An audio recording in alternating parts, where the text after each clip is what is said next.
In this video, I'm sharing the 6 money rules for graduates that I wish someone told me in my 20s.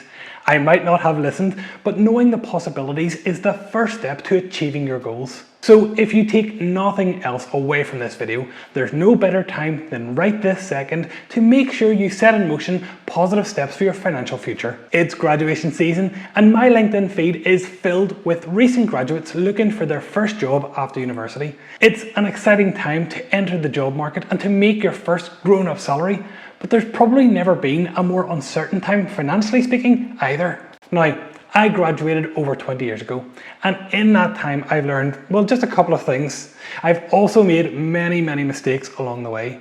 And if I knew then what I know now, would things have turned out a little bit differently? It's not that I have any single regret in my own journey. I was always destined to start a business, though at age 20, thoughts and knowledge of retiring early were a long way off. No one is born with all the information needed to navigate life. We must learn and experience things and overcome the challenges that we face ourselves.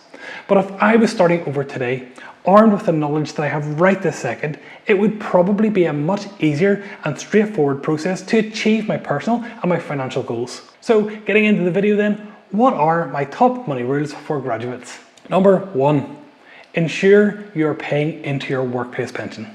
Honestly, as a past employer, I can count on one hand the number of people who talked about their pension, and that's not just graduates, but those of my employees who were of any age.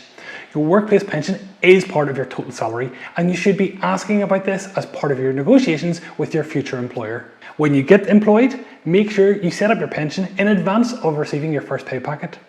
Over decades, a month or two might not make a huge difference to your overall balance, but paying yourself first and putting that money beyond your current use is as much an emotional benefit as it is a financial one. You won't miss what you never had, and this is something that you should instill in yourself at a very early stage. Number 2 is to max out your pension contributions up to the employer match. Legally, your employer must contribute 5% of your salary and you must contribute 3% unless you opt out from a workplace pension. Now you might look at that option and think, oh, the 8% would be better in your pocket, but that's not how it works.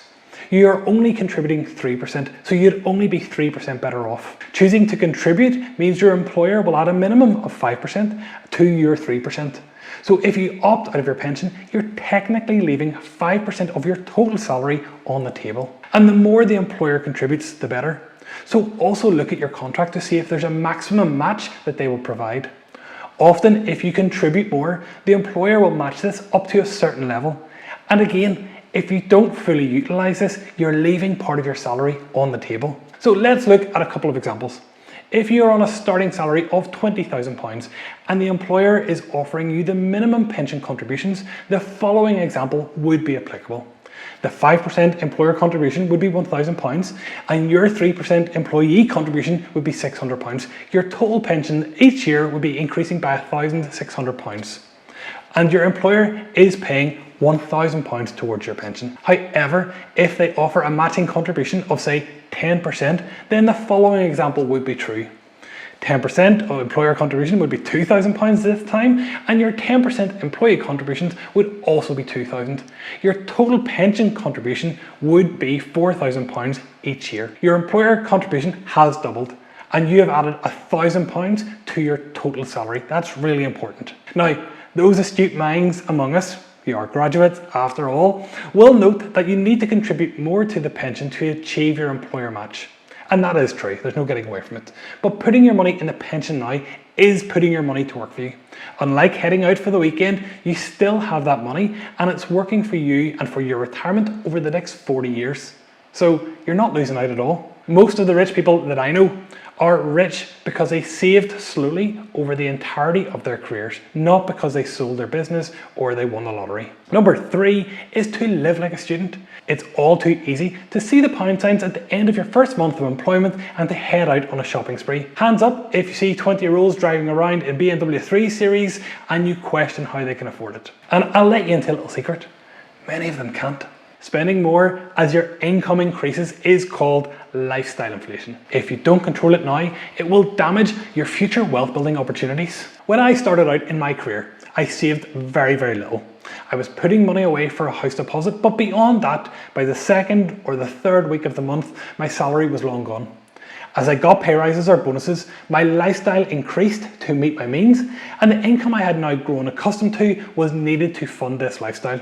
And this, I'll be honest, is the story of most people. They start earning a wage and they start spending their hard-earned money. You are entitled to do so. Who am I to question that?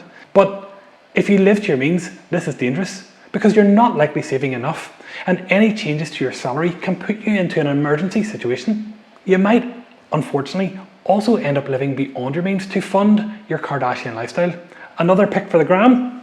I don't even know what that means, but I think it makes sense. Anyway, and going into debt at an early age is probably one of the worst things you can do for your finances. Lifestyle inflation often means that many of us will forgo saving and investing for a future to live in the now. Hashtag YOLO. That can sound great in the moment, but as someone who speaks to people about money in their 30s, their 40s and older, the majority wish they'd put a little bit more away for the future, starting with their first pay packet. And if you ask any investor when they wish they started investing, the answer is always earlier. Number 4 then is to set a budget.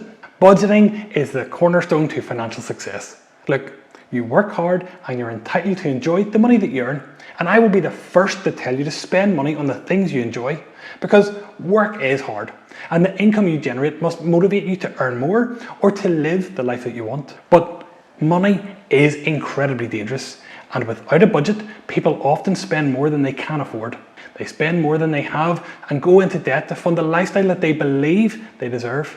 And I can tell you, don't be that person. A budget and becoming a lifelong budgeter gives you the structure to enjoy your money, but to do so in a manner that also builds wealth over the long term. Even today, as someone who is financially independent, we have a household budget. I have a personal budget also, because this allows me to afford the things that I value without worrying about ever running out of money. Budgeting sucks for older people because it feels like they have to cut back on their spending, and I promise you this, very few people enjoy cutting back when their life has reached a certain level. But without those costs in your life now and starting as early as you can, good habits will change the direction of your life for the better. So here's how I would budget. Take your net pay, which is whatever is left after your tax, your pension and your student loan repayments are taken out, and set a 50-30-20 budget. 50% to spend on essentials, 30% on discretionary spending, and 20% towards investing for your future.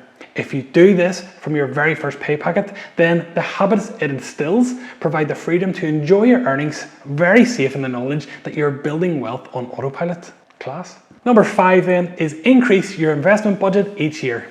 Generally speaking, the older you are, the greater percentage of your earnings you need to save and invest for your retirement. But that's a general rule for people who don't start planning for their future until a much older age.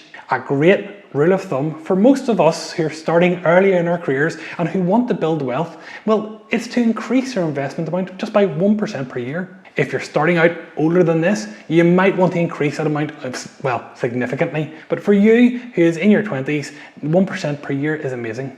Leaving your financial planning to later in life removes the majority of options or opportunities you might want to take advantage of. Instead of saving for retirement at 68, you could choose to retire early or to pursue financial freedom. 20 years from now, you might want to downshift in work or consider coast firing. Unfortunately, some of you might have to do this for medical reasons or caring responsibilities for family members. The more you can front load your savings and investments now, the greater the choice and the opportunity you will have in your future. If I was starting out again, I'd focus on increasing my investment contributions each year. And I'd do this in 2 ways. As my salary grows, the value of your contributions will automatically grow by the same percentage, but so will the amount of money that I'm allowed to spend. I'd also though maximize this by increasing my investment budget just by 1% per year. This will supercharge your wealth building while allowing you the flexibility and the freedom to enjoy your increased income. And if you do things right, at some point in the future, you'll want to look beyond your pension to fund an early retirement. Pensions are only able to be drawn down 10 years prior to the state pension age.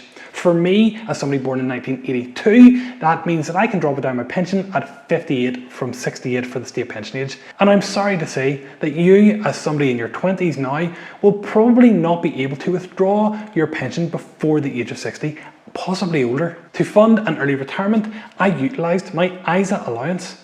The main difference of an ISA are that it is funded from your after-tax income and not your pre-tax income like your pension. And unlike a pension, which can be accessed 10 years prior to the state pension age, ISAs can be accessed at any age. This does mean then that by contributing to your ISA, you can start knocking off the years until you retire before accessing your pension. And finally, number 6, invest in yourself. The greatest return on your investment right now will be achieved by upgrading your skills and experience. Read extensively and ensure you get the right skills in place to climb the career ladder as quickly as possible. I thought that when I left university I would stop learning, but the fact is learning is a lifelong endeavour, and those who choose to continuously develop and improve their skills do better in their jobs, they can earn more money, and they can create opportunities unknown to other people. In my early 20s, you could count the number of books that I read on one hand.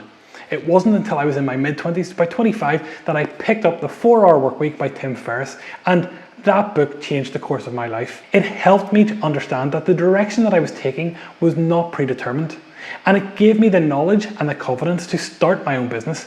And if you're watching this video now, I can tell you that turned out okay. The 4-Hour Workweek was the catalyst that I needed to take my first step into self-employment. It's 14 years later now since I first read the book, and I can tell you that I still read it every couple of years. As an entrepreneur, you realise very quickly that the skills that you learned in university only prepare you for those comparable tasks in the real world. I will say that a degree in computing served me well in the endless IT issues that my company had, though I never remember my lecturer saying that I would say turn it off and on again so often. Everything in business and life needs to be learned. You can learn from your own experience and your own mistakes, but I promise that it's more costly than learning from somebody else's. And that's what investing in yourself can help with. You learn from other people's experience and their mistakes. And it doesn't matter if entrepreneurship isn't in your future. Investing in yourself and building out your knowledge or your experience of areas new and unfamiliar to you is one of the greatest investments you can make as a graduate. Pick up a book and read, do online courses, their options are endless. 20 years from now, I hope you look back at this video and the things that I've written or the things that I say, and they have somehow shaped your future. Life is tough, but if you make smart decisions now in your 20s, you'll have the option and the opportunity to make choices in your 30s, 40s and beyond that no one else can. Thank you so much for watching. If you like what I say, please do feel free to subscribe to the channel, and I look forward to seeing you in the next video.